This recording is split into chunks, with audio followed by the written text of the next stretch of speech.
Screen में share कर रहा हूँ आपके पास।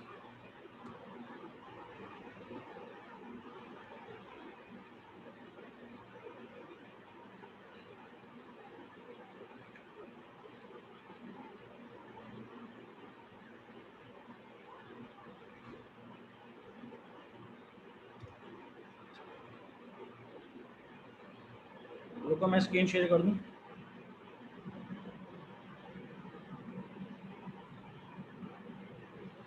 जी बताइए कहाँ तक कराते थे लास्ट क्लास के अंदर? आप सबके माइक ऑन है, आप चाहो चैट से बता दो चाहे वहाँ तक करवाएं।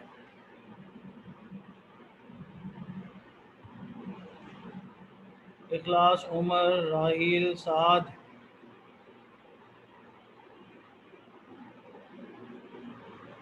सर इक्विलिब्रियम पढ़ाया था।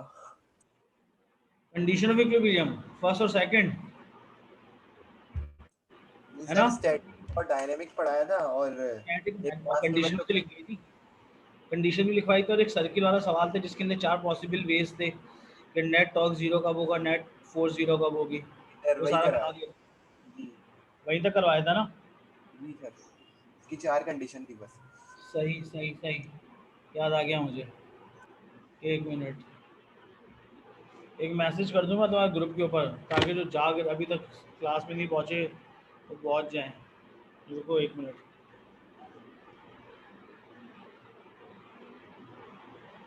आज की क्लास में आप मोमेंट्स की पास पेपर करोगे। मोमेंट्स तो आपने कर लिया था ना मेरे साथ, लॉ ऑफ मोमेंट किया था, ये बताइए ज़रा मुझे।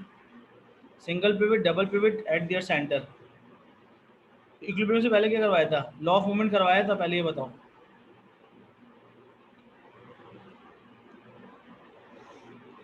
लॉ ऑफ मूवमेंट किया था आपने मेरे साथ? लॉ ऑफ मूवमेंट मैंने आपको करवाया था, मगर मुझे याद नहीं पड़ रहा कि मैंने आपको पिवट सेंटर वाला कराया था विदाउट पिवट सेंटर वाला कराया था। लॉ ऑफ मूवमेंट तो मैंने बताया था तुम्हें। लॉ ऑफ मूवमेंट नहीं हुआ था? बस सही है, ठीक है। लॉ ऑफ मूवमेंट से स्टार्ट करना है हम फिर, ठीक है। इक्विलिब्रियम तक बताया था, सही है, याद पड़ गया आगे मुझे। ठीक ठीक ठीक, इक्विलिब्रियम तक करवाया था। आज की क्लास में करेंगे the important topic is law of movements.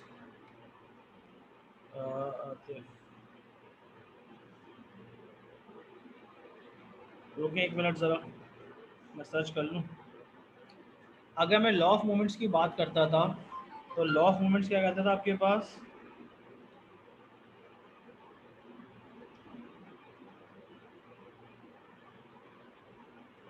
Law of movements आपसे कहता था if an object is in equilibrium position, if an object is in equilibrium position, so clockwise movement is equals to anti-clockwise movement.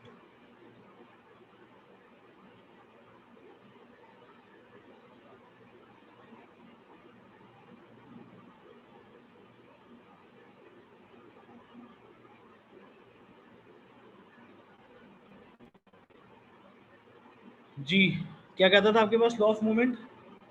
If an object is in equilibrium position,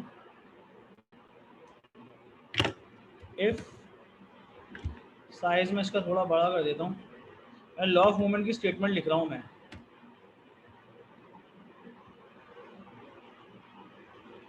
if an object is in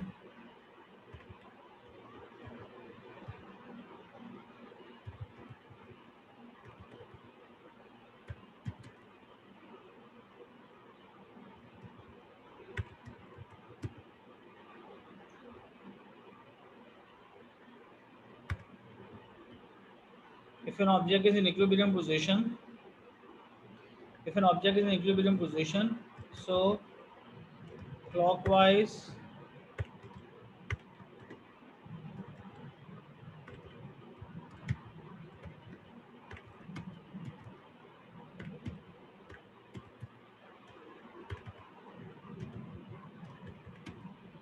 is equal to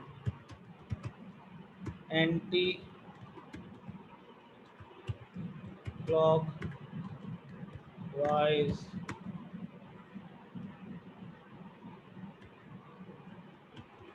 clockwise movement. This is the statement of law of movements. अगर कोई भी object equilibrium में है तो उसका clockwise movement is always equals to anti clockwise movement. अब इस बात का मतलब क्या हुआ, इसको एक्सप्लेन करने के लिए मैं आपके पास आता हूँ शेप के ऊपर।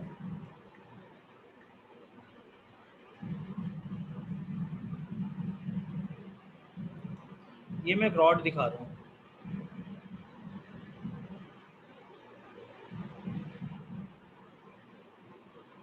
राइट।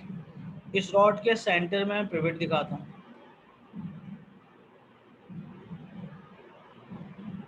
ये पिवट है जो सेंटर पे कर रहा है। एक फोर्स है जो यहाँ एक कर रही है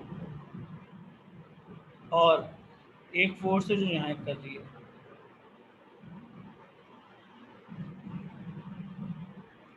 इस फोर्स का नाम है F1,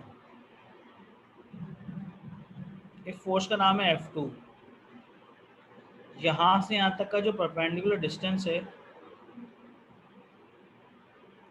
पिवट के सेंटर तक, वो है D1। और यहाँ से यहाँ तक का जो डिस्टेंस है इट इज़ D2। इसका मतलब होगा F1 इसको कैसे मूव कराएगी, clockwise anticlockwise. This is moment 1 and this is moment 2। तो according to law of moments, अगर कोई भी ऑब्जेक्ट इक्विलिब्रियम में है उसका मोमेंट 1 बराबर होना चाहिए मोमेंट 2 के। तो इस बात का मतलब क्या बन जाएगा, अगर मैं इस डायग्राम को मैथमेटिकली लिखना चाहता हूँ तो मैं M1 की जगह क्या लिख सकता हूँ, मैं M1 आपने पढ़ा था फोर्स, मोमेंट्स का फॉर्मूला लास्ट क्लास में पढ़ा था, force multiply by perpendicular distance. तो I can write over here F1 multiply by D1 should be equals to F2 multiply by D2। This is the formula of law of moments. इसको बोलते थे law of moments. क्या कहते थे इसको, law of moments. तो अगर कोई भी ऑब्जेक्ट रेस्ट में होगा तो एंटी क्लॉकवाइज मूवमेंट किसके बराबर होना चाहिए, क्लॉकवाइज मूवमेंट के। यहाँ पे पिवट जो है, मैंने इसको मैं पिवट कह रहा हूँ, ये आपने रॉड के कहाँ रखा हुआ है, सेंटर में। ये पिवट है, pivot is place at the centre. तो F1 multiply by D1 should be equals to F2 multiply by D2। क्या ये बात समझ में आई आपको। तो इस डायग्राम के ऊपर हेडिंग डाल लीजिएगा, लॉ ऑफ मूवमेंट की है केस नंबर 1। ये लॉ ऑफ मूवमेंट का केस नंबर 1 है। केस नंबर 1 है क्या, व्हेन पिवट इज, नहीं रुको, डायग्राम में बस जगह नहीं है, मुझे एक सेकंड अप करना पड़ेगा। ये केस नंबर 1 है। केस नंबर 1 की वर्डिंग क्या होगी, दिस इज केस नंबर 1। और केस नंबर 1 की वर्डिंग क्या होगी वो मैं यहाँ पे लिखता हूँ,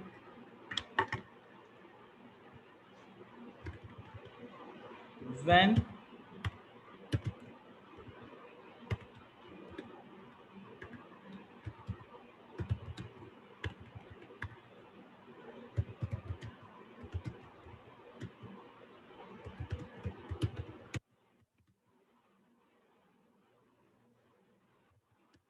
ये case number 1, when pivot eight the centre of rod.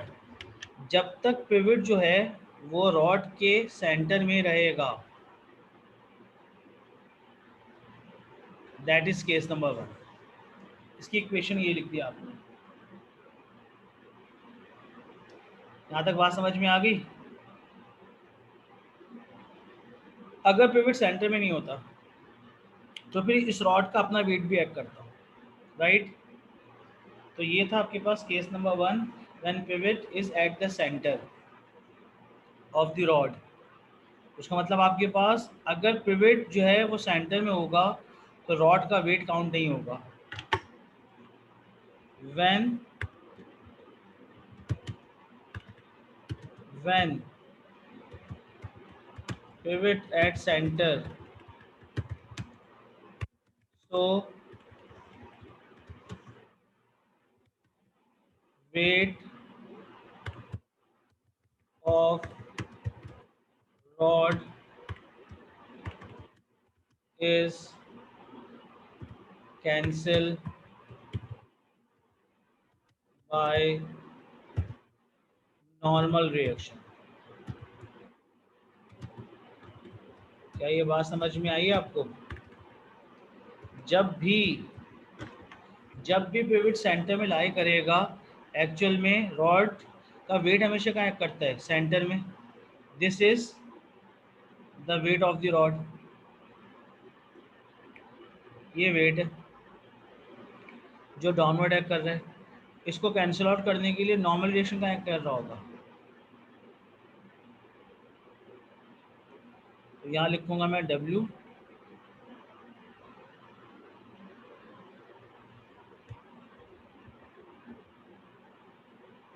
और यहाँ लिखेंगे आप R। R is the normal reaction, इसका मतलब होगा weight is cancel out by normal reaction. अगर ऑब्जेक्ट कहाँ पर हो? पिवट सेंटर में। क्या यहाँ तक बात समझ में आई? तो इसका मतलब F1D1 is equal to F2D2। पहले मैं इसकी तीनों केसेस करा दूँ। पहला केस ये था कि जब ऑब्जेक्ट रॉड के सेंटर में पिवट है। केस नंबर 2 क्या होगा? यहाँ तो कॉपी कर लें पहले। डिड यू कॉपीड कर लिया है तो मुझे व्हाट्सएप मैसेज करो, फिर मैं आगे प्रोलॉन्ग करता हूँ।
बताएं मुझे अगर यहाँ तक कॉपी कर लिया है।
जी कर लिया यहाँ तक copy?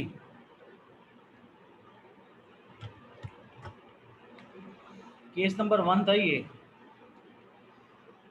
Case number 2,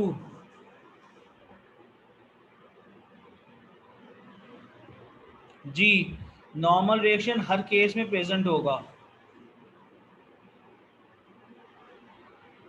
normal reaction जो होगा ना हर केस में प्रेजेंट होगा। जो चीज़ ग्राउंड से टच हो रही होती है वहाँ से नॉर्मल रिएक्शन एक्ट करेगा। जैसे आपकी गाड़ी के व्हील हैं, आपकी गाड़ी का वेट एक्ट करता है सेंटर से, मगर गाड़ी के जो व्हील होते हैं वहाँ से नॉर्मल रिएक्शन अपवर्ड एक्ट करता है। जब आप खड़े होते हैं तो आपकी बॉडी का वेट डाउनवर्ड एक्ट करता है और आपकी फीट से नॉर्मल रिएक्शन अपवर्ड एक्ट करता है। जब हम लेटते हैं तो हमारा नॉर्मल रिएक्शन का साइज़ बढ़ जाता है क्योंकि कॉन्टैक्ट सरफेस एरिया बढ़ जाता है हमारा। उमर हरी आप कॉपी करो, 2 मिनट दे रहा हूँ बस।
जितनी देर में कॉपी कर लिया होगा। अब केस नंबर 2, केस नंबर 2 क्या है?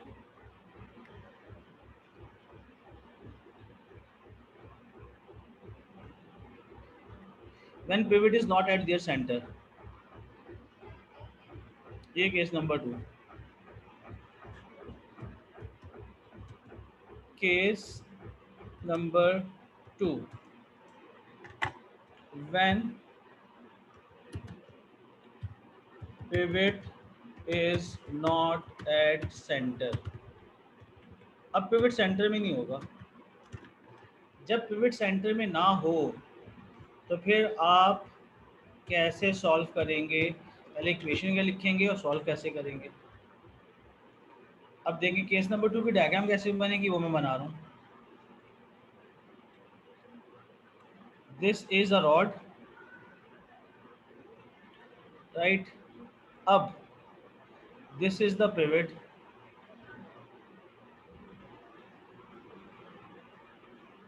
पिवट यहाँ रखा हुआ है। अब इस रॉड का जो वेट होगा वो तो हमेशा सेंटर पे एक्ट करेगा। This is weight and this is the force. तो उसको काउंटर एक्ट करने के लिए यहाँ पे एक और फोर्स लगानी होगी आपको। तो याद रखें इस W का मतलब है weight. W is the weight. This is F2, this is F1 and this is C। C का मतलब होता है सेंटर ऑफ ग्रेविटी। C का मतलब क्या है? C का मतलब है सेंटर ऑफ ग्रेविटी। तो वेट हमेशा C पे एक्ट करेगा। कहाँ करेगा? C पे। अब जो इक्वेशन लिखेंगे आप इसकी, अब देखें इसके डिस्टेंस कहाँ से मेजर हो होंगे। पहला डिस्टेंस यहाँ से मेजर होगा, पिवट के सेंटर से लेके F1 तक का डिस्टेंस विच इज FD1। दूसरा डिस्टेंस कहाँ से मेजर होगा? दूसरा डिस्टेंस यहाँ से मेजर होगा, वेट से सेंटर ऑफ ग्रेविटी से पिवट के सेंटर तक का डिस्टेंस, ये होगा D2। और तीसरा होगा D3, वो कहाँ से होगा? पिवट से लेके F। इसका मतलब होगा इसको अगर अब मैं इसको D2 कह चुका हूँ, नहीं इसको D2 कह देता हूँ और इसको मैं D3 कह देता हूँ, क्योंकि F2 के साथ D2 आएगा और वेट के साथ आ जाएगा D3। क्या आ जाएगा? D3। तो अब आप मुझे बताइए F1 इसमें कैसे मोशन प्रोड्यूस करेगा? Anti clockwise. और वेट और F2 इसमें प्रोड्यूस कर रहा होगा क्लॉकवाइज। इसका मतलब हो जाएगा आपके पास 3 मोमेंट्स आ गए। इस डायग्राम में कितने मोमेंट्स आ गए? 3 मोमेंट्स आ गए। एक आ गया M1 should be equals to M2 plus M3। तो this is the equation of law of moment of this diagram. इसका मतलब बन सकता हूँ मैं F1 इंटू D1। इसका मतलब क्या बनेगा? F1 multiply by D1 should be equals to weight M2 जो है W से आ रही है, weight multiply by D3 plus F2 multiply by D। क्या ये बात समझ में आई? अब यहाँ पे इखलास साहब नॉर्मल रिएक्शन का कर रहा होगा। इखलास ने कहा था नॉर्मल रिएक्शन का कॉन्सेप्ट। नॉर्मल रिएक्शन हमेशा कहाँ से एक्ट करता है? जो चीज़ ग्राउंड से टच हो रही थी, ये होगा नॉर्मल रिएक्शन। इखलास वेट नीचे एक्ट कर रहा होगा, नॉर्मल रिएक्शन ऊपर एक्ट कर रहा होगा। मगर क्योंकि ये ऑन पिवट है, इट हैज़ नो रोल। इसका मूवमेंट्स में रोल क्यों नहीं है? क्योंकि ये ऑन पिवट है। तो जो चीज़ ऑन पिवट होती है it will not produce movements because perpendicular distance is zero. तो F1 D1, क्योंकि this one multiply by this one is called F1 D1 should be equals to weight multiplied by D3. This is the weight and this is the D3. Distance is always measure from pivot. ये बात बहुत important है, दिमाग में रखिएगा। अभी मैं इसको न्यूमेरिकल कराऊंगा तो फिर आपका कॉन्सेप्ट क्लियर होगा। यहाँ पे लिख लेता हूँ मैं W। क्या ये दोनों डायग्राम समझ में आ गई आपको? अगर ये दोनों डायग्राम समझ में आ गई हैं तो मैं इसके पास पे स्टार्ट करता हूँ, जिसके अंदर पिवट सेंटर में होगा या सेंटर में नहीं होगा। पहले बताएं, यहाँ तक समझ में आ गया?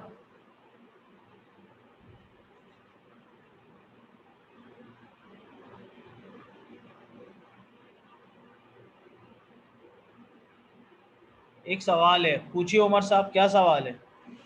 अपना माइक ऑन कर सकते हो तुम?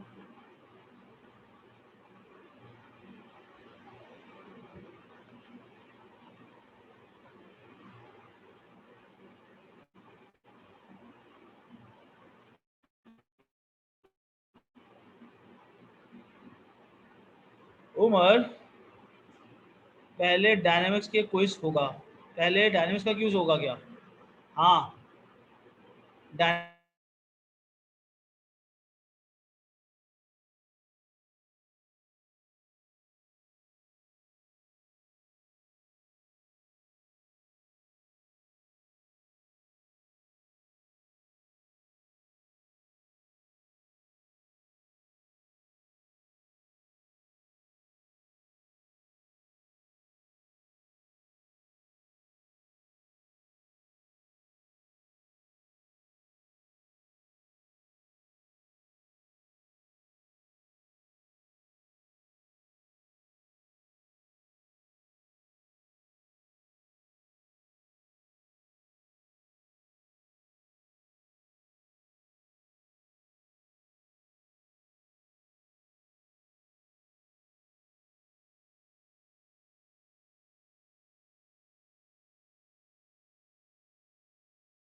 जी, स्क्रीन शेयर कर रहा था मैं आपके पास। यस।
जी, अब ये सवाल कैसे करेंगे?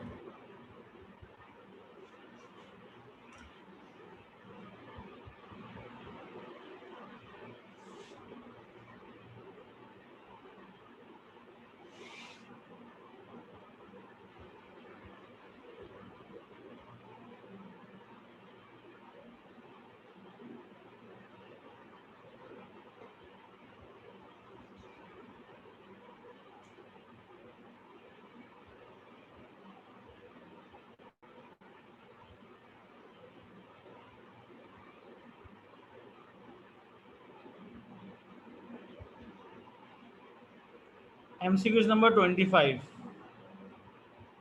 ये सवाल है। A uniform rod, a uniform meter ruler is pivoted at 34 cm mark as shown. जो रूलर है वो आपके पास रखा हुआ है 34 cm पे। रूलर की लेंथ है 100 cm. The ruler balance when 64 grams of mass is hung from 4 cm. What is the mass of the weight? What is the mass of the meter ruler? Hurry up. MCQs number 25. कैसे करेंगे आप ये सवाल? इस सवाल को करने के लिए क्या क्या सोचना पड़ेगा आपको? क्या यहाँ पे पिवट सेंटर पे है?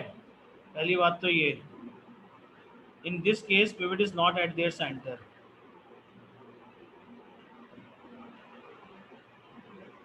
पिवट सेंटर पे ही नहीं है।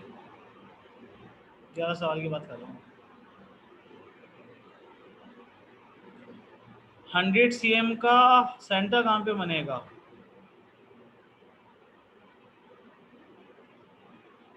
50 cm पे। आ गया आंसर?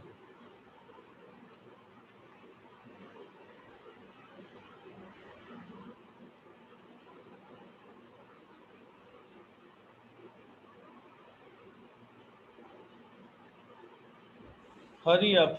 क्या आंसर आया जी? पहला आंसर आया है किसका? चेक करते हैं ज़रा।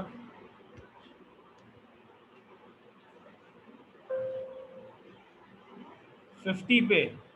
चलें, सही है। इखलास, मैं समझे शायद तुम आंसर बता रहे हो। चलो हरी अप करो आंसर।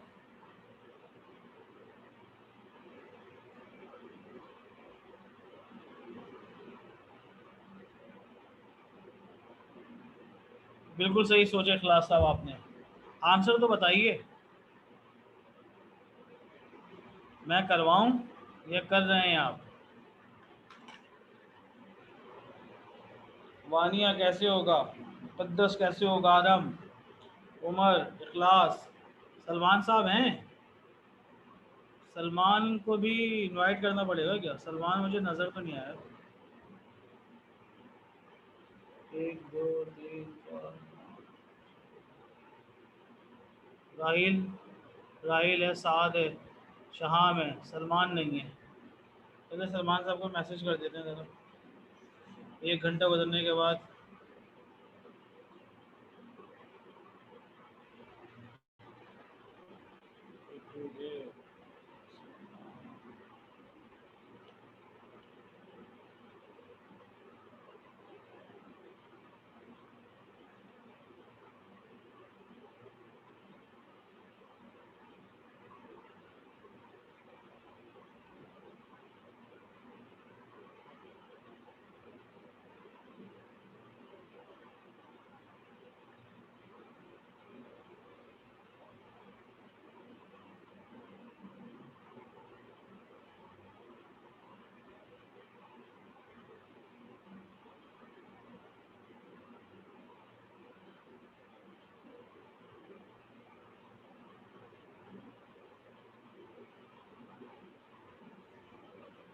जी क्या आंसर आया?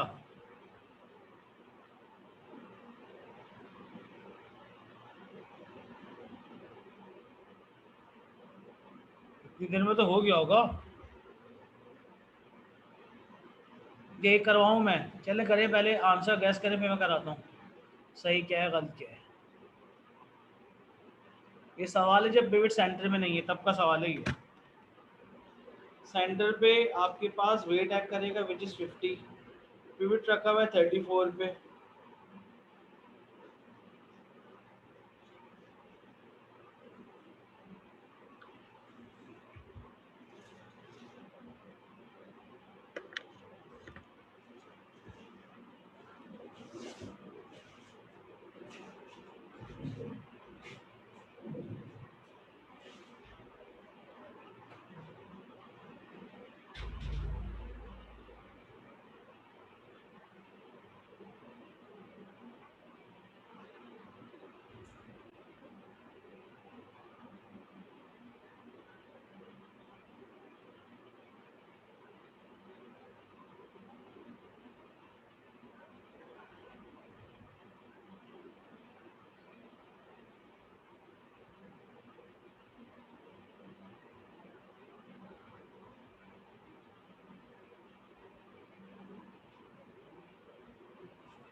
देखें चेक करता हूँ अभी मैं क्या आएगा आंसर, आपके सामने सॉल्व कराता हूँ।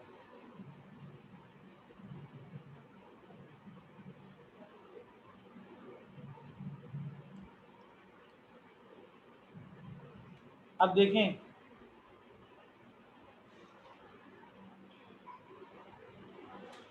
इसका वेट क्या एक्ट करेगा, वेट एक्ट करेगा सेंटर पे।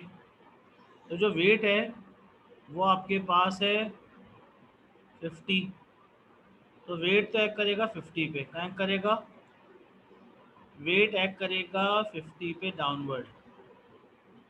This is the weight which is acting downward. देखो कैसे दिखाऊंगा मैं इसका शेप, और वेट को मैं कराऊंगा 50 से। ये गलत बनना है, 50 से बनना चाहिए।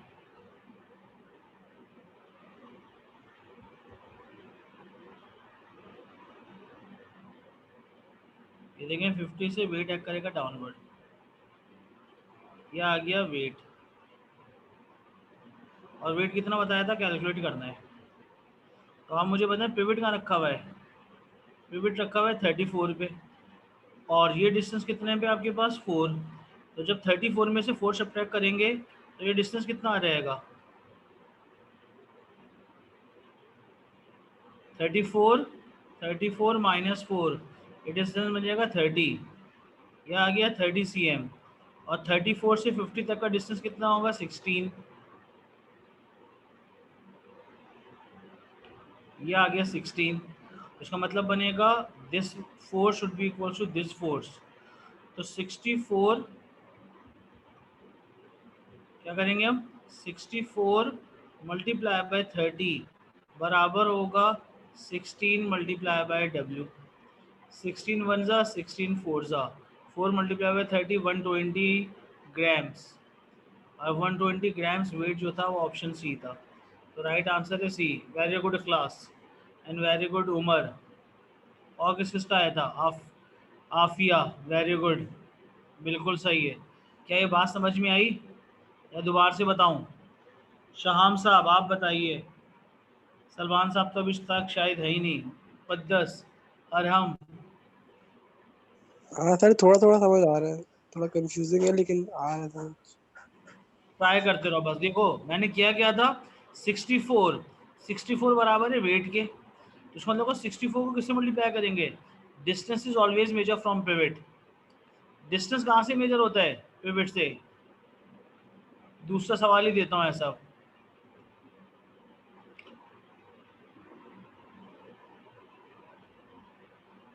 ये आ गया एमसीक्यूज नंबर, ये बहुत अच्छा सवाल है। अच्छा इन सेंस कि मुश्किल है, थोड़ा सा सोचना पड़ेगा। 2 मिनट दे रहा हूँ मैं, 2 मिनट के बाद मैं सॉल्व कराऊंगा। इसमें भी क्या, किसका है concept, pivot eight there centre या विदाउट सेंटर। क्या इस सवाल में पिवट सेंटर पे है, शाम तुम बताओगे, क्या इस क्वेश्चन में पिवट सेंटर पे है, राहील साहब, शाम। नहीं सर। तो फिर आपके पास वेट एक्ट कर रहा होगा, वेट कहाँ पे एक्ट करेगा, 100 का आधा कितना होता है, रॉड की लेंथ है 100 cm, तो पिवट कहाँ बनेगा 50 cm पे। तो इस डायग्राम में आपने वेट खुद मार्क करना होगा। एग्जामिनर ने ये क्वेश्चन दिया है, अगर आप पेपर में इसको सॉल्व करने के लिए जाएंगे तो आपको वेट खुद बनाना पड़ेगा इस तरह से, ये देखें, और आपको मास कितना बता दिया है 100, और यहाँ पे मार्क क्या करना पड़ेगा 50, क्योंकि 100 का सेंटर होता है 50। इसका मतलब बनेगा 100 ग्राम की फोर्स इसको मूव करा रही होगी ऐसे, और ये जो 20 ग्राम्स है ये एक्चुअल में टेंशन में फोर्स कैसे लगा रहे होंगे ऐसे, तभी तो यहाँ पे फोर्स लग रही होगी ऐसे। इसका मतलब हो गया ये फोर्स 20 ग्राम की इसको ऊपर लेके जा रही है और ये इसको नीचे ला रहा होगा, तभी तो रॉड बैलेंस होगी। Anti clockwise movement is equal to clockwise, क्योंकि टेंशन रोप में होगी अपवर्ड। के बात समझ में आई।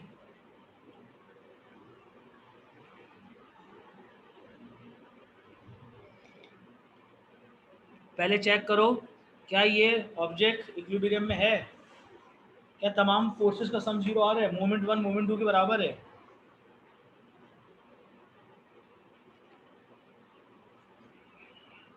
ये अच्छा सवाल है बहुत। जितना मैंने बना दिया उसके बाद भी आपको थोड़ा सा टफ टाइम मिलेगा, सोचिए, अगर नहीं होता तो मैं कराता हूँ।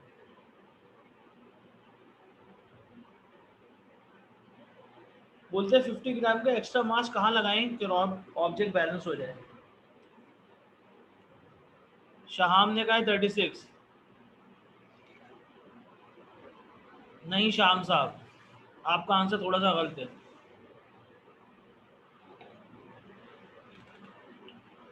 अभी चेक करता हूँ मैं।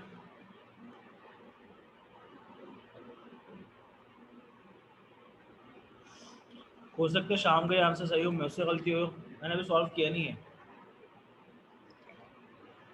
शाम ने कहा 36।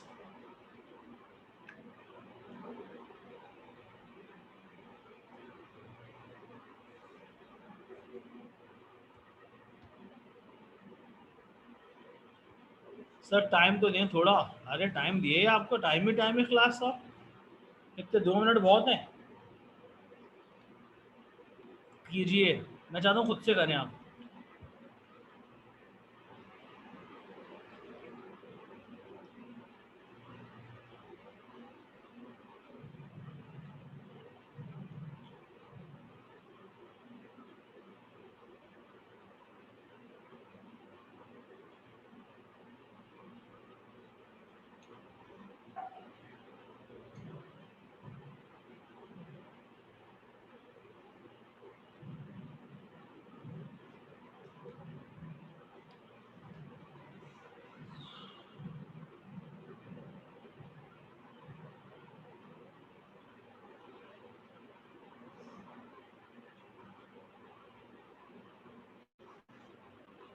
चलें, दिया टाइम आपको करने के लिए, कीजिए।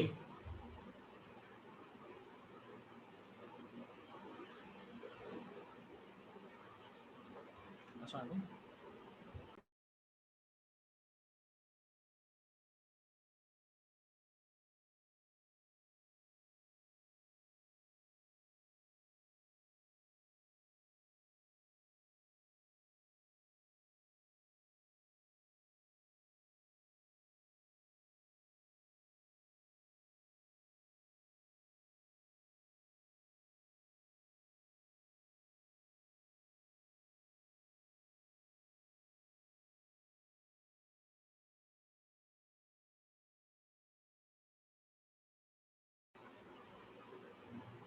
जी इखलास साहब, आपका आंसर सही है।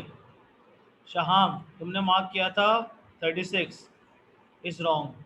कॉन्सेप्ट क्या है पहले ये समझो। एक्चुअल में ये जो आपके पास बनेगी M1, ये बनेगी M2। ये फोर्स F2 इसको ऊपर लेके जा रही होगी और 100 ग्राम नीचे ला रहा होगा।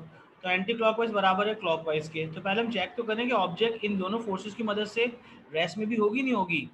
इसका मतलब होगा 100 किससे मल्टीप्लाई होगा, 100 इज मल्टीप्लाई बाय 10, क्योंकि ये डिस्टेंस 10 है, इज इक्वल्स टू 40 से लेकर 100 तक का डिस्टेंस बन जाएगा 60, और ये फोर्स कितनी थी 20। तो 60 मल्टीप्लाई बाय 20, उसका मतलब बनेगा इधर बनेगा 1200, इधर बनेगा 1000। तो 1000 इज नॉट इक्वल्स टू 1200। इसका मतलब बनेगा 1200 1000 वाली साइड पे ऐड करना होगा। अब एग्जामिनर ने आपको मास तो बता दिया था।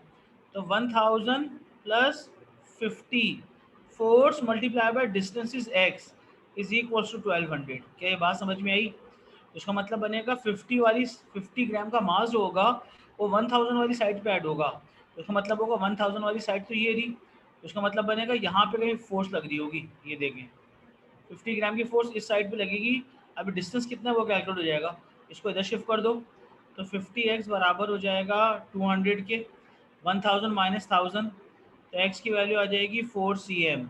तो इसका मतलब हो गया ये डिस्टेंस 4 cm हो गया। तो 50 से 4 cm आगे का मतलब बन जाएगा 44। इखलास, वेरी गुड। उमर, हो गया था? सर एक बात अरहान, बताएं, पूछो। ये फोर्स इंटू डिस्टेंस होता है ना मोमेंट्स का फॉर्मूला, तो आपने तो यहाँ पे मास को डिस्टेंस से मल्टीप्लाई कर रहे हैं, फोर्स तो निकाली नहीं आपने। वो जरूरत ही नहीं है, क्योंकि आपने ओ लेवल्स में झक थोड़ी मारी है। आपने फोर्स का फॉर्मूला वेट के बराबर पढ़ा था, और वेट हाँ ये बराबर तो होता है mg के। अब सुन लो, मेरा आप हर जगह 3.98 आ रहा है, 3.98 आ रहा है इससे, 3.98। अरे अरे मेरी बेटा बात तो सुन लो यार, तुम मेरी बातें नहीं सुनो, तुम बीच में बोल पड़े हो। क्या यहाँ पे ग्रेविटी से मल्टीप्लाई करना पड़ेगा? यहाँ पे भी ग्रेविटी से मल्टीप्लाई करना पड़ेगा। तो ग्रेविटी से ग्रेविटी क्या हो जाएगी, कैंसिल। तुमने ये बात तो नहीं बोली कि सर सेंटीमीटर को मीटर में क्यों नहीं कन्वर्ट कर रहे? मैंने ये भी तो नहीं किया यहाँ पे।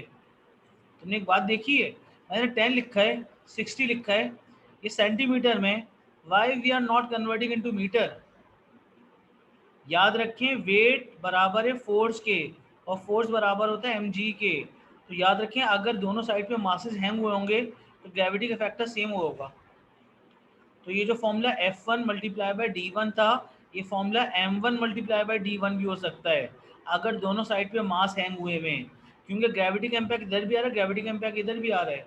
तो इस पूरे में जहाँ जहाँ मास है, मैं वेट की जगह पे डायरेक्ट मास लिख सकता हूँ, क्योंकि ग्रेविटी कैंसिल आउट हो जाएगी। उम्र, क्या ये बात समझ में आई?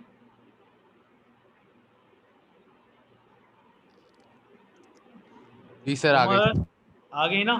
तो आज के बाद याद रखना, फोर्स बराबर होगा मास के, मगर सिर्फ और सिर्फ मूवमेंट्स में, क्योंकि फोर्स का फॉर्मूला होता था मास टाइम ग्रेविटी। तो हर इस सवाल में मास के साथ ग्रेविटी से मल्टीप्लाई हो रहा होगा तो फोर्स बन रही होगी। तो तुम फोर्स की जगह डायरेक्ट एम लिख सकते हो, क्योंकि ग्रेविटी से ग्रेविटी खुद बहुत कैंसिल आउट हो जाएगी। ये तो आसान बात थी। मुश्किल बात थी ये सोचना कि फोर्स सी एम लेफ्ट पे आएगा राइट पे आएगा। जैसे किसी ने, शाम ने अंडरलाइन किया हुआ है कि 36 एम पे आएगा, तो शाम का आंसर भी 4 ही आ रहा था, मगर उसने यहाँ हैंग कर दिया था 40 से पहले। तो इसका मतलब ये 36 बन जाएगा 4 cm इधर। ये तो एक्चुअल में सपोर्ट ही नहीं करेगा। राइट आंसर बनेगा 44, सी आंसर था राइट।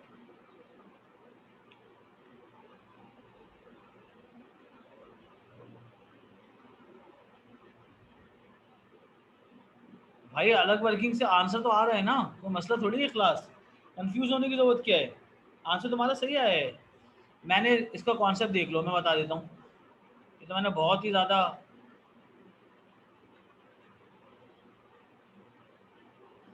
ये था सवाल। अब देखें, पुली की मदद से फोर्स लग रही है 20 cm की नीचे, इसका मतलब बनेगा यहाँ पे एक फोर्स लग रही होगी अपवर्ड, ये भी एक फोर्स लग रही होगी अपवर्ड, उसका मैग्नीट्यूड होगा 20। यहाँ पे वेट एक्ट कर रहा होगा, वेट एक्ट कर रहा होगा सेंटर पे 50, और वेट की वैल्यू बता दी थी 100। ये सवाल है। इसका मतलब बनेगा डिस्टेंस कहाँ कहाँ से मेजर करेंगे, डिस्टेंस दो बनेंगे। पहला डिस्टेंस तो ये बनेगा, ये पहला डिस्टेंस बना, और दूसरा डिस्टेंस ये बनेगा।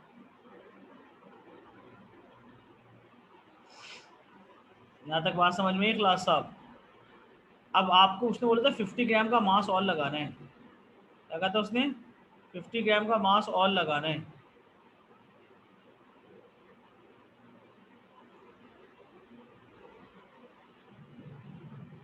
तो अगर 50 ग्राम का मास और लगाना था आपने, तो कहाँ पे लगाना है, ये सवाल था उसका। इसका मतलब है, मैं पहले आप चेक तो करो, क्या चेक करना चाह रहे हो आप? पहले ये चेक करना चाह रहे हो क्या ये मोमेंट्स बराबर है भी या नहीं है, एंटी क्लॉकवाइज क्लॉकवाइज के बराबर है नहीं है, पहले तो मुझे ये चेक करना है। तो ये डिस्टेंस था आपके पास कितना, ये डिस्टेंस था 50 माइनस 40 10, और ये डिस्टेंस था 60। उसका मतलब बनेगा 100 multiply by 10 is equals to 60 multiply by 20। तो यहाँ आता 1200 which is not equals to 1000। उसका मतलब बनेगा 50 ग्राम यहाँ ऐड होगा इंटू एक्स। ये देखिए, ये चीज़ खुद सोचनी है आपने, क्योंकि 1200 जो है वो आपके पास कौन सा मोमेंट आ रहा है, ये वाला मोमेंट आ रहा है क्लॉकवाइज, नहीं एंटी क्लॉकवाइज ऊपर लेके जा रहा था, और जो ये आ रहा था ये क्लॉकवाइज आ रहा था। तो 1000 प्लस 50 इंटू एक्स बराबर होगा 1200 के। तो जब 1000 उधर जाएगा तो 50x बराबर हो जाएगा 1200 माइनस 1000, तो आंसर आ गया 200। तो x की वैल्यू हो जाएगी 200 अपॉन 50, तो आंसर आ जाएगा 4। अब 4 cm तो लग रही थी फोर्स, कहाँ पे लग रही थी, जहाँ पे 1000 लग रही थी, यानी कि 100 न्यूटन। इसलिए आपको यहाँ पे सोचना पड़ेगा कि 4 cm की फोर्स यहाँ लगानी पड़ेगी आपको। उसका मास होगा 50 और डिस्टेंस कितना बनेगा 4। ये कॉन्सेप्ट बताओ क्लास, समझ में आ गया? जी सर आ गया। अगला सवाल, और क्योंकि ये बहुत इंपॉर्टेंट टॉपिक है इसलिए इसके पास में बहुत कराऊंगा मैं। इसकी थ्योरी पूरी वॉल्यूम से पढ़कर आया हूँ, थ्योरी का मसला नहीं है, थ्योरी आप सबको आती है मुझे पता है, पास पेपर इसके नहीं हो पाते। ये एक बहुत ही आउटस्टैंडिंग सवाल है, बहुत ही आउटस्टैंडिंग सवाल है जो आपको स्क्रीन पे शो हो रहा है। That is the your arm, ये आपके आर्म का क्वेश्चन है। जब हम किसी ऑब्जेक्ट को उठाते हैं तो हमारे पास फोर्सेस कहाँ का एक्ट कर रही होती है। अगर आप बॉडी बिल्डिंग करते हैं तो आपको पता होगा कि कहाँ का फोर्सेस एक्ट कर रही होंगी जब आप इस तरह से ऑब्जेक्ट को प्लेस करते हैं। ये पूरा सवाल है, आपके हाथ का है। A man hold 100 newton of load stationary in his hand, the combined weight of the form and the hand is 220 Newton. The forearm is held horizontal as shown in this diagram. What is the vertical force F needed in this bicep? Bicep पे कितनी force लग रही होगी इस object को hang करने की?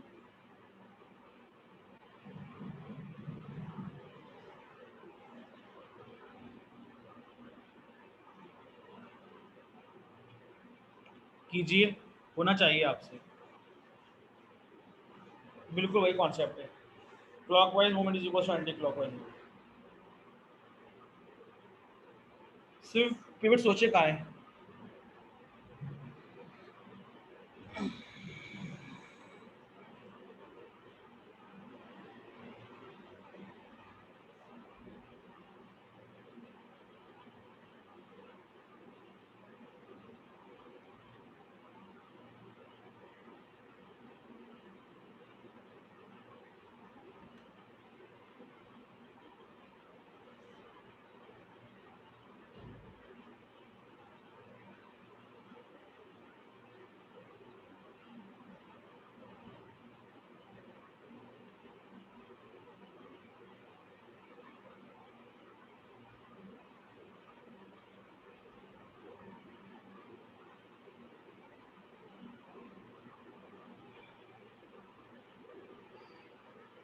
करवाऊँ, हो गया या कर रहे हैं?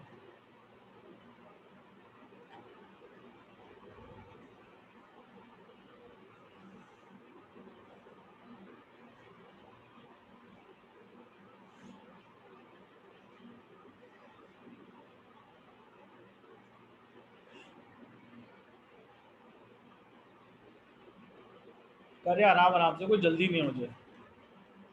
कॉन्सेप्ट के साथ करें, और नहीं होता 10 दफ़ा पूछे। I will explain.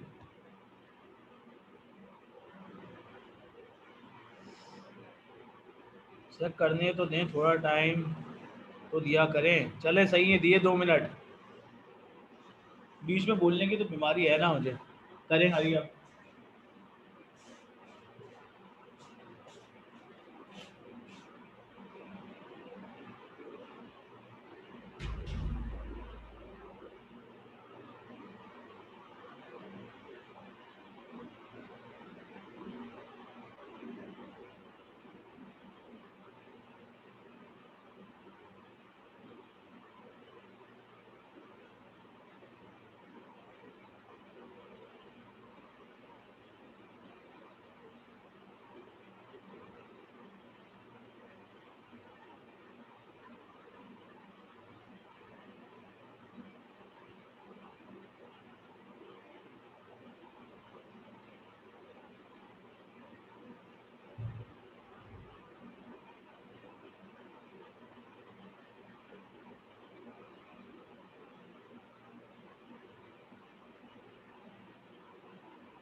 जी इतना टाइम बहुत है करने के लिए।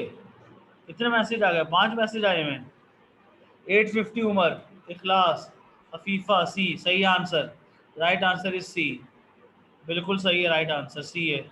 एक्सप्लेन करूं या आगे बढ़ जाऊं? सी इज द करेक्ट आंसर। किनसे नहीं हुआ? राहिल साहब, शाम करा दें। अरे करा देते हैं बेटा।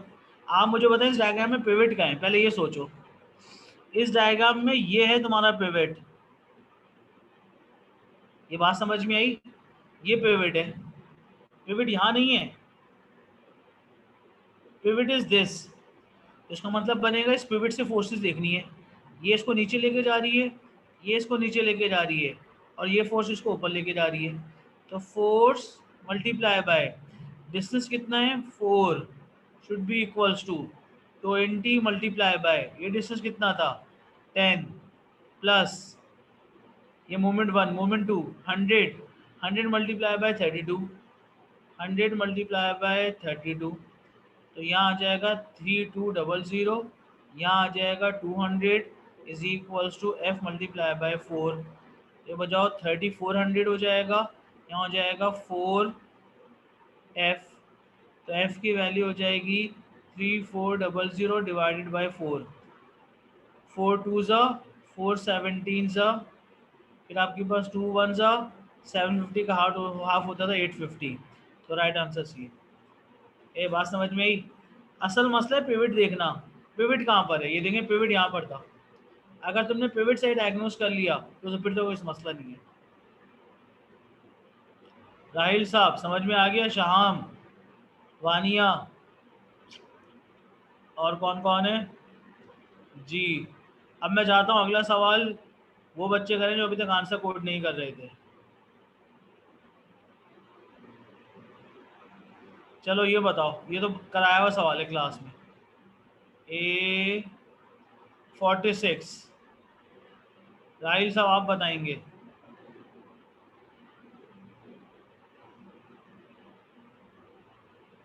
A46 का आंसर क्या है? इस डायग्राम में 4 फोर्सेस एक्ट कर रही हैं, 2 के मैग्नीट्यूड 30 हैं, 2 के 45 हैं। तो पूछते हैं रिजल्टेंट फोर्स क्या होगी, रिजल्टेंट टॉर्क क्या होगा?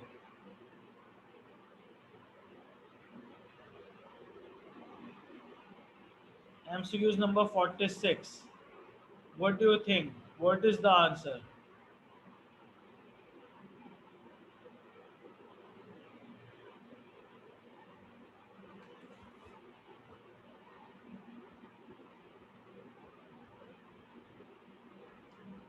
B, A, B.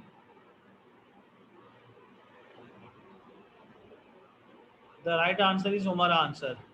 Non-zero, non-zero. Forces भी non-zero, torque भी non-zero. अफीफा बिल्कुल सही, हरम बिल्कुल सही, मुकद्दस गलत बोला था आपने, शहाम गलत। क्योंकि अगर मैं इस डायग्राम को देखता हूँ, ये 30 और ये 30 कौन से एक्सिस में? एक्स एक्सिस में। 60 ये y और ये कैंसिल कर देंगी, उसका मतलब रिजल्टेंट फोर्स तो 60 आ गई। अब ये 30 न्यूटन की फोर्स उसको नीचे लेके जाएगी, 30 न्यूटन की फोर्स ऊपर, नेट टॉर्क 0 हो जाएगा। मगर 45 का टॉर्क और ये 45 का टॉर्क इसको क्लॉकवाइज घुमाने लगेगा, तो नेट टॉर्क भी आ गया नॉन जीरो। तो नॉन जीरो नॉन जीरो, हमारा आंसर सही था तुम्हारा। इखलास का पता नहीं मुझे, अरम का सही था, आफिया का सही था। राइट आंसर है नॉन जीरो नॉन जीरो। क्योंकि अगर 30 की बात करें तो ये कोई टॉर्क प्रोड्यूस नहीं कर रहे, मगर net torque produce, net force produce कर रहे हैं। 30 + 30 60, तो एक्स एक्सिस में 60 आ गई। नेट टॉर्क 30 का कैंसिल आउट होगा, मगर 45 का ऐड हो रहा होगा। तो net torque is non zero, net force is non zero. ये तो कराया हुआ सवाल था। चलिए ये बताइए, 49 and 50,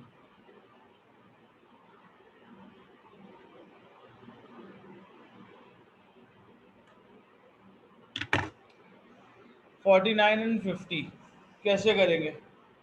2 सवाल है, 5 मिनट दे रहा हूँ।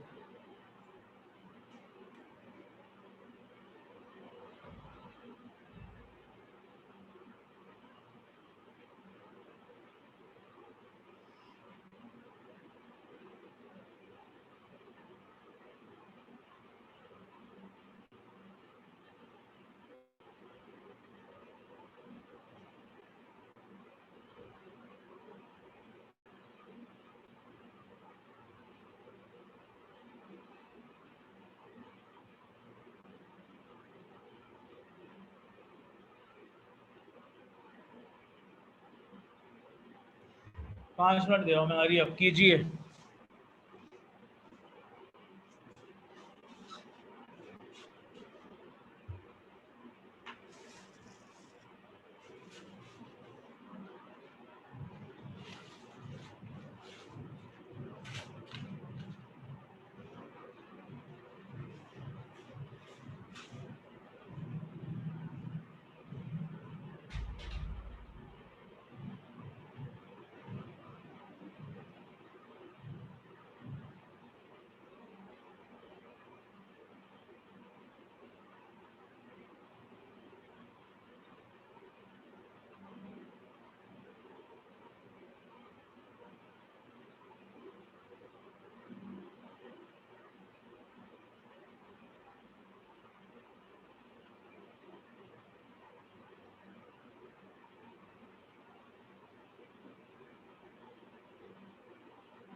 सर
जी इतना टाइम बहुत सर है। सर सर वो हाँ क्लास आपको प्राइवेट में कुछ मैसेज लिख रहा है। क्लास था, मुझे प्राइवेट में कोई मैसेज लिख रहे हैं। जी सर। तो तुम्हें कैसे पता? क्लास तुम्हारे साथ बैठा हुआ है क्या? जी सर, ये सर मेरे आप साथ ही बैठा हुआ है सर। सर आप कॉलेज में देख के बैठे बताएं क्या मैसेज लिखा है, सर आप देख के बताएं क्या मैसेज। क्लास में कोई मैसेज भी लिखा प्राइवेटली? ये लिखा है सर, सर साथ ही बैठा हुआ है सर। है क्लास तो एवरीवन को लिख रहा है, भी होना चाहिए वैसे तो। चलिए क्या चेक सर? करते हैं क्या होना सर आप थोड़ा चाहिए। ऊपर करें, थोड़ा ऊपर करें, आप स्क्रॉल अप करें, आपको एक मैसेज मिलेगा। छोड़ो ना यार। चलो 49, अगर मैं 49 की बात करूं, 49 में एग्जामिनर ने कहा था एक पिवट रखा हुआ है कहाँ पर, 60 पे, ये 0.1 मीटर है। तो 1 2 पिवट जो रखा हुआ है वो सेंटीमीटर में कहाँ पे रखा हुआ है, 0.6 पे। ये 0.11 था, 0.2 0.3 0.4 0.5 0.6, पिवट रखा हुआ है 0.6 पे। तो ये 0.6 हो गया, 0.4 हो गया। ठीक है, इधर 10 न्यूटन की फोर्स लग रही है, इधर 20 न्यूटन की फोर्स लग रही है। ठीक है, वेट वेट एक्ट करेगा सेंटर पे, सेंटर का मतलब बनेगा 50 पे एक्ट करेगा वेट। तो वेट यहाँ एक्ट कर रहा होगा, और वेट की वैल्यू कितनी है, 100 न्यूटन, और ये हो जाएगा 0.5 पे। ठीक है, अब बोलते हैं 20 न्यूटन की फोर्स कहाँ लगनी चाहिए, क्या आंसर बताया था इसका? 49 का बताया आंसर, क्या बताया आपने? 49 का आंसर उमर साहब ने बोला है डी, क्लास ने बोला है बी।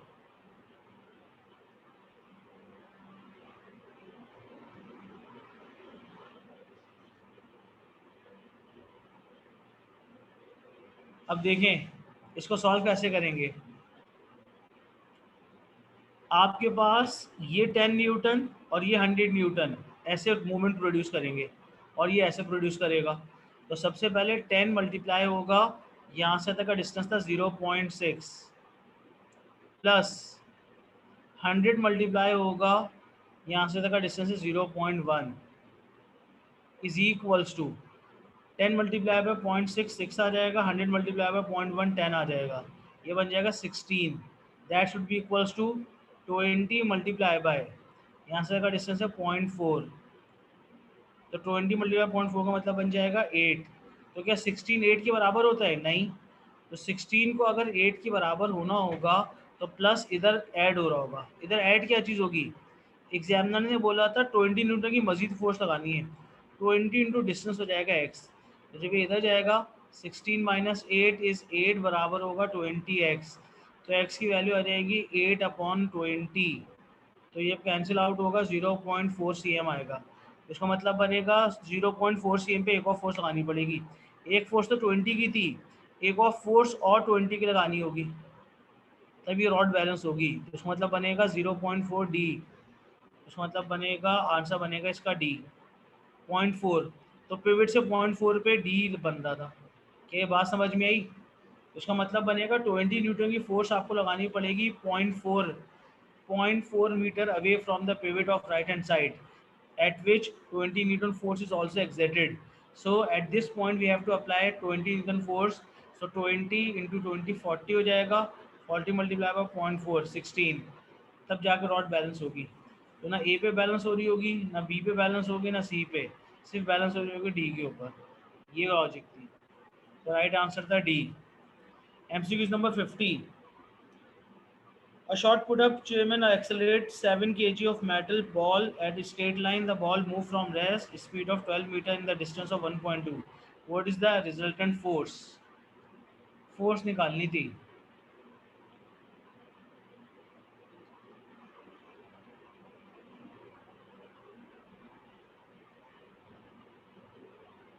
राहिल बोल रहे हैं बी, इसका आंसर बी है, 210।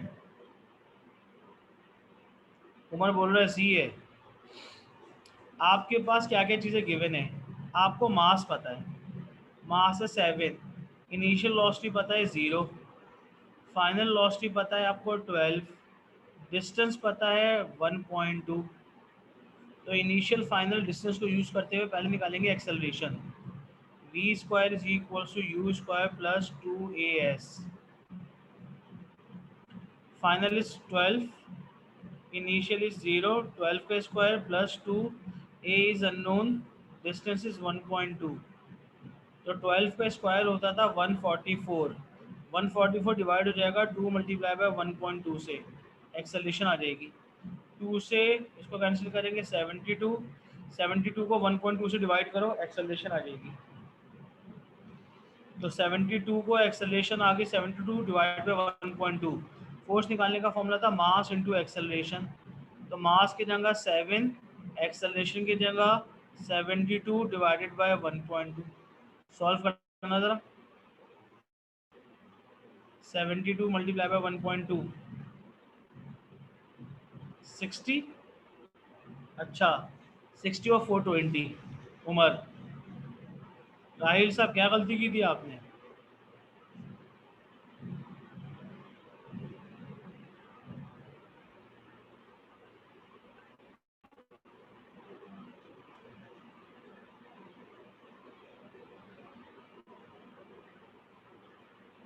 तो क्या करना था हमने? मल्टीप्लाई करना था ना किसको? 7 मल्टीप्लाई बाय 72 डिवाइडेड बाय 1.2, 420 सही आंसर। तो राइट आंसर है 420 सी, ये आंसर आ रहा था।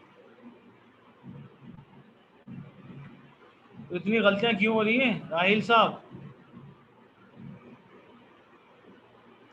आज के लिए था काफी ना सर, सही है। नहीं नहीं, कहाँ काफ़ी है, तो सर वो बहुत थक टाइम गया हूँ पढ़ा। सर, 1.5 घंटा पढ़ा है सर, थोड़ा तो रैम करें सर। तो सर वो इतना एक नहीं क्लास पढ़ते हो कह तुम? रहा है, एक क्लास हैं? इसको कह रहा है कि एक क्लास मुझे कह रहा है उसको समझ नहीं आ रहा है, उसका मैसेज पढ़ ले ऊपर करके। क्या समझ नहीं आ रहा क्लास को? कुछ नहीं सर वो यार, मैसेज उसे समझ। समझ मैसेज में आ रहा है में कि झूठ बोल रहा है। क्या तुम सब एक साथ बैठे हो कि कॉलेज में ही हो? नहीं सर वो सर, ऊपर ना उसको मैसेज पढ़ लो, बहुत इंपॉर्टेंट मैसेज कर रहा है, मुझे व्हाट्सएप में भी कह रहा है अभी। आप पढ़ाएं बस, मैं तो बोल रहा हूँ छुट्टी दे दे सर, जोहर की अजान भी हो रही है। जोहर की जमात होने वाली है, अब तो अजान तो खत्म हो गई होगी। मेरे यहाँ सर अजान हो रही है। भाई कौन 1:30 सी बजे। नमाजें पढ़ते हो आप? चलो 3 सवाल देता हूँ मुश्किल, तीनों कर लिए नहीं छुट्टी नहीं कर दो। सर, सर पहले क्या क्लास का सर? वो मैसेज तो पढ़ ले। यार तुम चुप हो जाओ अरे यार अपनी भाई मैं बात। पढ़ाने के लिए आता हूँ, पढ़ने थोड़ी आता हूँ ना। मैसेज आप तो कुछ और। 52 करो, शाबाश। अरे अब कैसे होगा?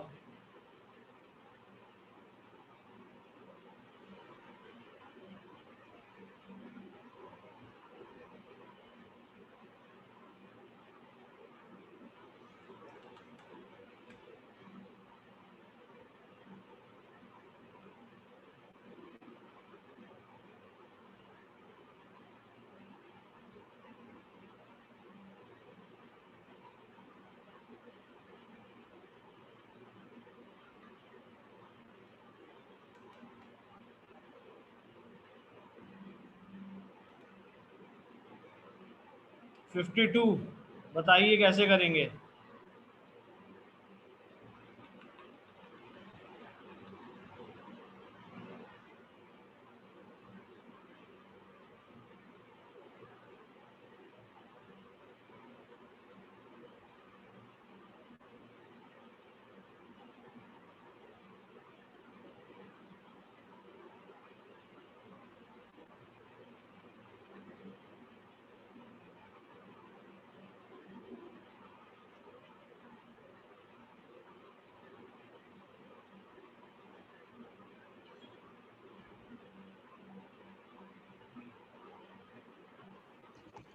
सर सवाल तो दिखा दें आप।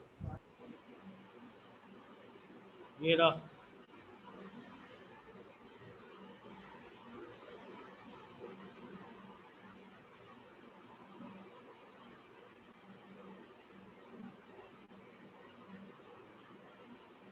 ये सवाल।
ये ग्राम नहीं है, ये जी है। जी का मतलब एक्सेलरेशन होता है ग्रेविटेशनल, 0.2 ऑफ जी।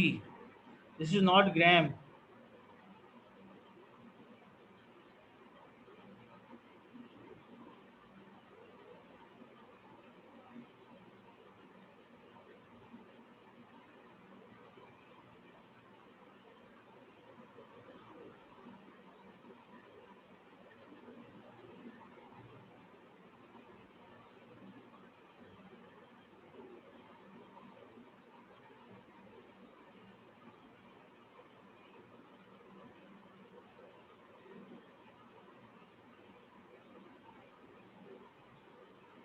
इतना मुश्किल सवाल है?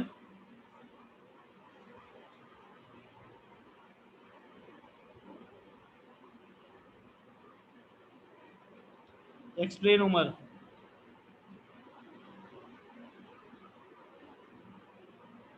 उमर साहब एक्सप्लेन करें जरा। सर वेट तो हमेशा जीरो मास इनटू ग्राम के इक्वल होगा ना, तो शायद वो भी वो। बिल्कुल सही लॉजिक है। याद रखें, एक्चुअल में एग्जामिनर ने यहाँ पे आपको बनाया है। एग्जामिनर ने बताया ग्रेविटेशनल फोर्स का फॉर्मूला होता है mg, और पूछ क्या रहा है? ग्रेविटेशनल फोर्स पूछ रहा है। इसका मतलब होगा आपके पास लॉन्चिंग पैड ऊपर जा रहा हो नीचे आ रहा हो, इससे कोई फर्क नहीं पड़ता, ग्रेविटेशनल फोर्स सेम रहेगी mg। तो mg दे के mg पूछ रहा है, तो इसमें इतना टाइम लगाने की जरूरत ही नहीं थी। राइट, वो रिजल्टेंट फोर्स नहीं पूछ रहा है, वो पूछ रहा है ग्रेविटेशनल फोर्स। तो ग्रेविटेशनल फोर्स का फॉर्मूला होता है mg। बिल्कुल सही उमर। 3 में से 1 तो कर लिया तुमने मुश्किल, बस 2 और कर दें। 2 कर लिए तो छुट्टी दे दूंगा।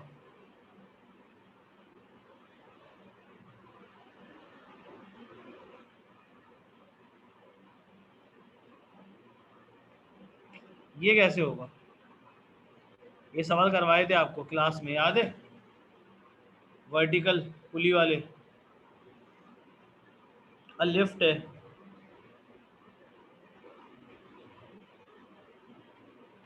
पैसेंजर कार का मास, बैलेंस का मास और पैसेंजर का मास, सबके मास गिवन है आपको।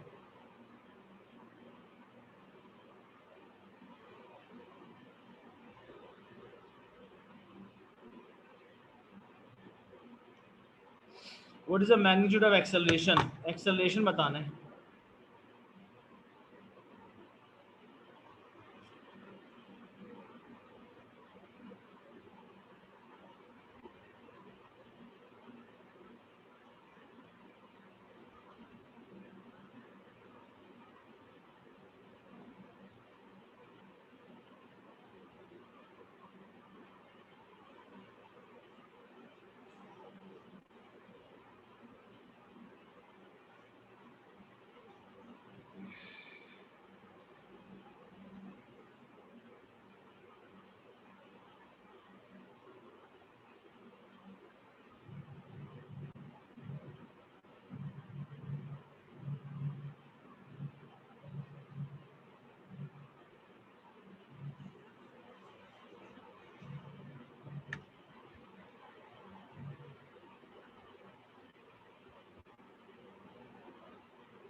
अरे अब कैसे होगा?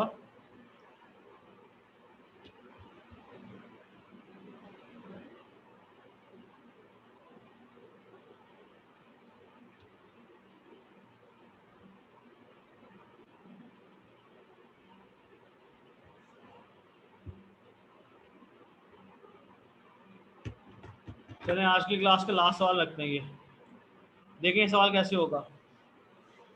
ये आपके पैसेंजर की कार ये रही विच इज़ 520 और पैसेंजर है 80। उसका मतलब बन जाएगा यहाँ पे जो टोटल फोर्स बनेगी, टोटल मास जो बन रहा होगा वो बनेगा 520 प्लस 80।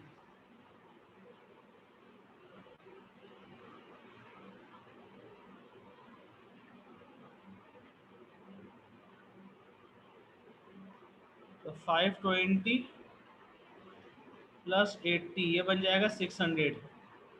600 का केजी यहाँ पर है और बैलेंस कितना है, वेट 640। तो नेट फोर्स कैसे निकालेंगे, 640 माइनस 600 इंटू ग्रेविटी, तो ये निकलेगी 40 मल्टीप्लाई बाय 10। तो नेट फोर्स तो आ गई 400 न्यूटन। अब नेट फोर्स निकालने का फॉर्मूला होता था एम ए, तो नेट फोर्स 400 है। टोटल मास कितना है, इन सारे मासेस को ऐड कर दें, 600 1240 इंटू एक्सेलरेशन, तो 400 डिवाइडेड बाय 1240। जब मैं 400 को 1240 से डिवाइड करूँगा, 400 डिवाइडेड बाय 1240, तो आंसर आएगा 0.32। 0.32 बी ऑप्शन सही है। आफिया उमर सही है।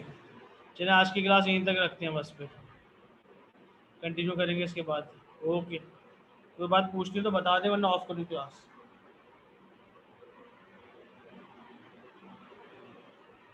चलिए खुदा हाफिज़।